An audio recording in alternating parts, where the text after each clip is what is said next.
प्रिय बच्चों, नमस्कार।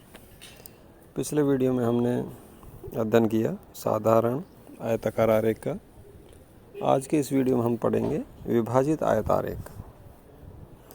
तो साधारण जो आयताकार आरेख था उसमें और विभाजित आयत आरेख में क्या अंतर है, सबसे पहले उसको देखते हैं।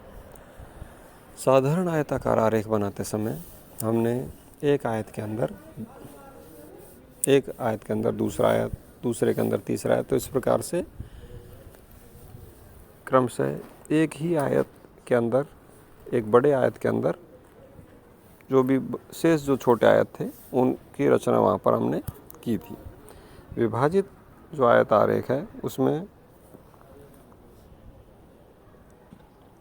भी लगभग वही प्रक्रिया है, लेकिन वहाँ पर जैसे अपन ने देखा कि लंबाई और चौड़ाई आयत की दोनों में लगातार वृद्धि होती जाती है।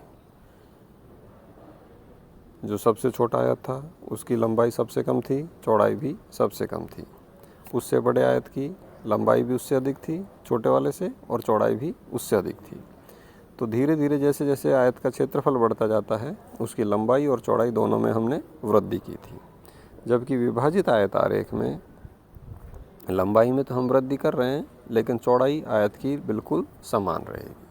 तो इस प्रकार से उस आयत के अंदर आयत ना होकर उसके विभाजन के रूप में हमें, एक बड़े आयत के जो विभाजन है उस विभाजन के रूप में हमें छोटे आयत हमें दिखाई देते हैं।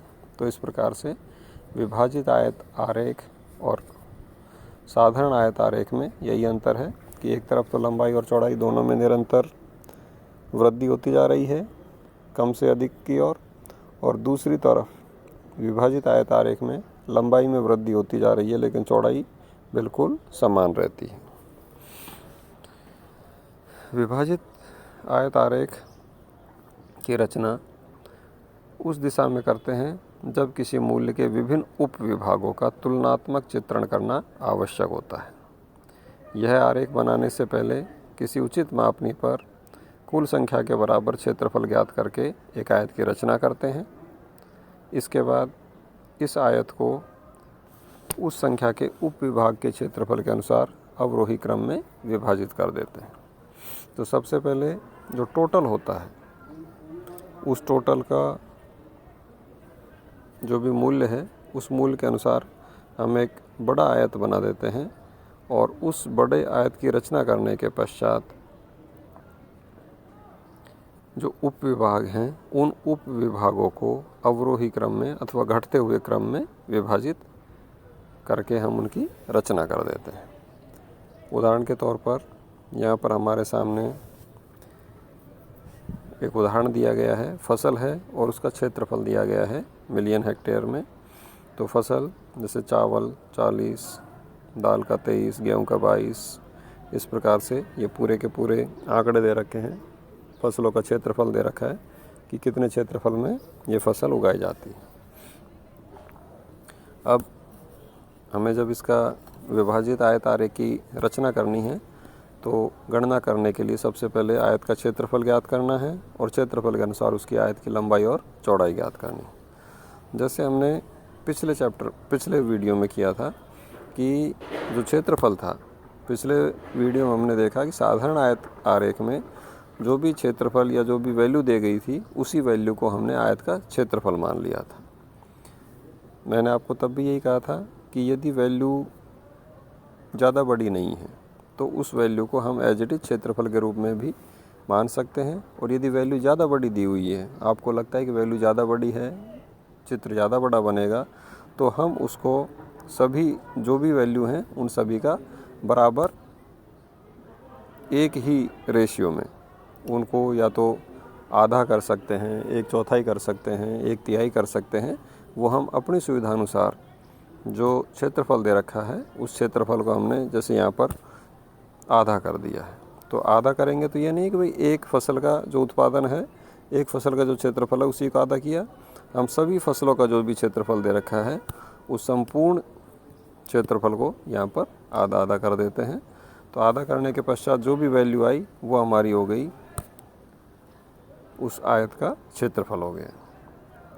आयत का क्षेत्रफल जैसे यहाँ पर हो गया, आधा करने के पश्चात 20, 11.5, 11, 8, 5.5, 3, 1.5, 1 और 2.5। तो बच्चों ये आवश्यक नहीं है कि इसको आधा करें, 1/4 करें। आपका जैसी भी आपको सुविधा हो, आप इस तीसरे कॉलम को हटाकर डायरेक्ट दूसरा कॉलम को भी एज इट इज़ क्षेत्रफल के रूप में लिख सकते हो।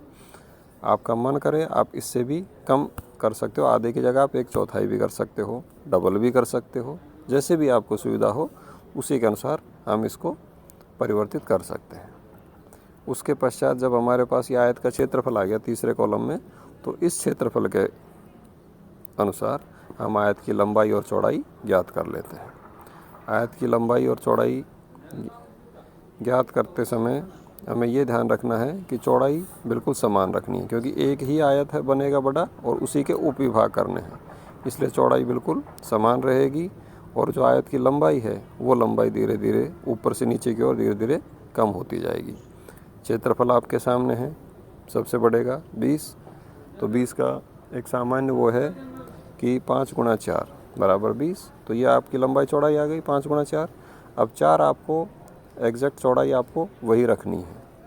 जब चौड़ाई आपके सामने ज्ञात है, क्षेत्रफल आपके सामने है, तो आप आसानी से लंबाई निकाल सकते हो। ये जो भी क्षेत्रफल है उसमें 4 का भाग देते जाओ, आपका लंबाई आपकी आती जाएगी, ज्ञात होती जाएगी। ठीक है, तो जैसे 11.5 में 4 का भाग दिया 2.875, 11 में 4 का भाग दिया 2.750। तो इस तरह से क्षेत्रफल में लंबाई का भाग देते जाओगे, चौड़ाई का भाग देते जाओगे, लंबाई आपकी ज्ञात होती जाएगी और लास्ट में जाके आपने इसका टोटल कर लिया। तो ये जो भी टोटल है, इस टोटल के आधार पर आपकी लंबाई और चौड़ाई ज्ञात हो गई। 16 तो इसकी लंबाई है और 4 इसकी चौड़ाई है। तो सबसे पहले हम एक बड़ा आयत बना लेते हैं जिसकी लंबाई 16 सेंटीमीटर और चौड़ाई 4 सेंटीमीटर है। और ये बड़ा आयत बनाने के पश्चात फिर हम इसके छोटे छोटे उपविभाग बनाएंगे। और जैसे सबसे पहले आपको अभी बताया इसमें कि अवरोही क्रम में हमको इसके उपविभागों की रचना करनी है। तो जो सबसे बड़ा उपविभाग है उसको सबसे पहले बनाएंगे, जिसकी लंबाई 5 है, उसके बाद में 2.875 का, फिर 2.750 का। तो इस प्रकार से अवरोही क्रम में जो यह आयत है, बड़ा आयत है, इसके उपविभागों की अवरोही क्रम में हम रचना कर देते हैं। तो इस प्रकार से विभाजित आयत आरेख की रचना की जाती है। धन्यवाद।